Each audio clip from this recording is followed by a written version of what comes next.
লাইফে যদি সত্যি সত্যি এগিয়ে যেতে চাও তাহলে এই 7টি কথা মাথায় গেঁথে রাখো। নাম্বার 1, নিজের ইনকাম কখনো কারো কাছে শেয়ার করো না, কারণ মানুষ সাপোর্ট কম দেয়, জাজমেন্ট বেশি দেয়। নাম্বার 2, নিজের নেক্সট মুভ কারো কাছে শেয়ার করো না, আগে রেজাল্ট আনো তারপর কথা বলো। নাম্বার 3, ঘরের সমস্যা বাইরে সরিও না, কারণ সবাই শুনতে চায় কিন্তু কেউ বোঝে না। নাম্বার 4, নিজের ইনসিকিউরিটি কারো সামনে খুলে দিও না, কারণ মানুষ সেইখানেই আঘাত করতে শেখে। নাম্বার 5, খুব বেশি এক্সপ্লেইন করো না, মনে রেখো নীরবতাও একটা পাওয়ার।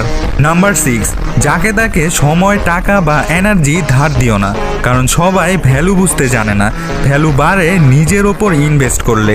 নাম্বার 7, আর যদি তুমি সত্যি প্রতিদিন 1% নিজেকে আপগ্রেড করতে চাও তাহলে এখনই আমার পিন করা ভিডিওটা দেখো, কারণ ওই পিন করা ভিডিওতেই বলে দিছি কিভাবে ডেইলি ছোট ছোট অ্যাকশনে লাইফ চেঞ্জ করা যায়।